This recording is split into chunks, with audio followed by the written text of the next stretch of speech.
में आज अच्छी शानदार रिकवरी कहनी चाहिए। इनफैक्ट शुक्रवार को भी जो रीबाउंड देखा था लास्ट वीक इटसेल्फ में निफ्टी राउंड अबाउट 4-4.5% करेक्ट हुआ था। 1% फ्राइडे को आपको रिकवर होके रिकवरी दिखाई दी।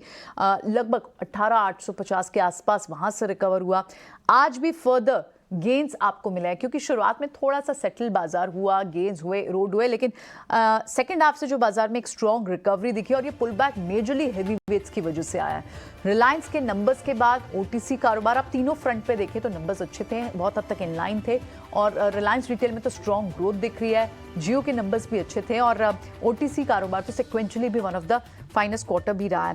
लेकिन और हेवी वेट्स में रिलायंस ने निफ्टी पर हेवी लिफ्टिंग की, एचडीएफसी बैंक ने बैंक निफ्टी के लिए हेवी लिफ्टिंग की और इन्फोसिस। तो ये तीन जब दिग्गज चलते हैं तो बाजार में रिकवरी भी आपको दिखती है, इंडेक्स में भी चाल दिखती है और आज क्लियरली आपको एक रिकवरी ट्रेड दिखा और जो बढ़ने वाले काउंटर्स थे उनमें नंबर्स जहां जहां अच्छे आए उन्होंने भी अच्छा कंट्रीब्यूट किया। बीपीसीएल टॉप गेनर इस वक्त 3.5% की बात हो रही है और ये हम कई दिनों से बात कर भी रहे थे। जितने भी ऑल मार्केटिंग काउंटर्स हैं उनमें क्या ट्रेड बनता है क्योंकि उनके नंबर्स अच्छे आ सकते हैं। रिफाइनिंग मार्जिन सुधरे हुए थे, हालांकि डिस्ट्रीब्यूशन मार्जिन पर जरूर उनके थोड़ा सा चैलेंज था मार्केटिंग एंड डिस्ट्रीब्यूशन मार्जिन पर, लेकिन वो कहीं ना कहीं कुशन था because of refining margin also और हम वो देख भी रहे हैं। क्रूड नीचे था पिछले क्वार्टर, अगले क्वार्टर में जरूर देखना होगा कि इनके नंबर्स पर कितना प्रेशर होता है। लेकिन फिलहाल BPCL top gainer, UltraTech cement, यहाँ अच्छे नंबर्स आए तो पूरा सीमेंट पैक स्ट्रॉन्ग रहा है।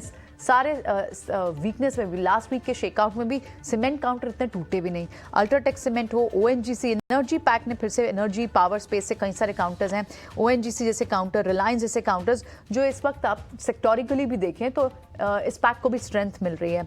जो दूसरे कुछ और काउंटर्स निकले उसमें एसबीआई लाइफ, यहाँ पर भी अच्छे नंबर्स आए थे, एंटिसिपेटेड भी था। और बैंक्स में आपको SSI bank, HDFC bank, IndusInd bank ये भी इंडेक्स को ऊपर लाने में कामयाब पूरी मदद कर रहे हैं पॉजिटिव में। गिरने वाले काउंटर्स में यूपीएल पे एक रिकवरी जरूर दिखाई दी थी कि उनके मैनेजमेंट के जो कमेंट्स आ रहे थे उससे लग रहा था कि शायद आगे अब गाइडेंस कट का खतरा नहीं होगा। इनफैक्ट फ्लैट गाइडेंस की बात हुई। अब इससे पहले तो हमेशा गाइडेंस कट की बात हो रही थी, लेकिन एक बार थोड़ा इवैल्यूएट करना पड़ेगा। अभी भी हेडविंड्स हैं और आप देख रहे हैं कि एक बार रिकवर होने के बाद स्लाइड भी बहुत तेजी से हुआ। 4.5% की गिरावट आप यूपीएल पे देख रहे हैं और ये टॉप लूजर भी है इस वक्त आप निफ्टी पर देख रहे हैं।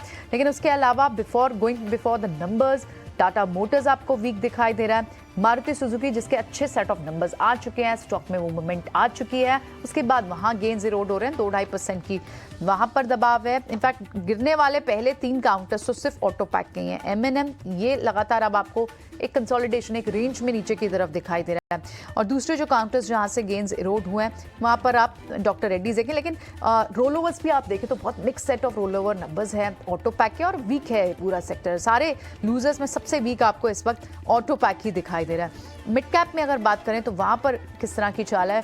मिड कैप में एमएनएम फाइनेंस वो सबसे weak counter because of the disappointing numbers. AU small finance bank वहां नंबर्स आए थे, वीक थे, मर्जर का भी एक ट्रिगर है, उससे भी ज़्यादा इम्पैक्ट नहीं आ पाया। और दूसरे जो काउंटर्स हैं उसमें इंडिया मार्ट, कोरोमंडल जैसे काउंटर्स हैं जो बाजार पर थोड़ा सा मिड कैप से दबाव बना रहे हैं। लेकिन बढ़ने वाले काउंटर्स में Vodafone Idea, PB Fintech, Dalmia Bharat और रियल एस्टेट में गोदरेज प्रॉपर्टी जैसे काउंटर्स हैं जहां पर अच्छी आपको मूव दिखाई दे रही है। ओवरऑल बैंक्स में आपको एक अच्छी तेजी दिखाई दे रही है। पीएसयू बैंक जो बड़े ड्रैगर थे वहां से अब कंट्रीब्यूशन आ रहा है और अब इनफैक्ट प्राइवेट बैंक्स भी पार्टिसिपेट कर रहे हैं। तो ये पूरा कॉम्बिनेशन जो है इस वक्त बैंक निफ्टी को भी अच्छा बना रहा है, एक हेल्दी बना रहा है। यहाँ से और रैली दिखती है। निफ्टी पर आप इनफैक्ट 19,150 तक की मूव भी देख रहे हैं। सो ओवरऑल आज बाजार में एक अच्छा रिकवरी ट्रेड, लेकिन अभी भी आप देखें गिरने वाले काउंटर्स भी 50-50, एडवांस और डिक्लाइन अगर आप रेशो देखें ऑलमोस्ट 50-50 की रेशो पे है। तो जिन स्पेसेस में, सेक्टर्स में अर्निंग्स के दम पे स्ट्रेंथ है, जो सेक्टर्स ऑलरेडी स्ट्रेंथ में हैं उनमें ज़्यादा गिरावट आई भी नहीं थी और पहले रिकवरी होने वाले भी वही काउंटर्स थे। फिलहाल शो को यहीं समेटेंगे, मुझे पूजा को दीजिए इजाज़त। हमारे सारे एक्सपर्ट्स का बहुत बहुत शुक्रिया। अगला शो आप मनीष के साथ कल की तैयारी देखें। मनीष हमारे साथ इनफैक्ट आप भी गए। मनीष, क्या कुछ खास होगा?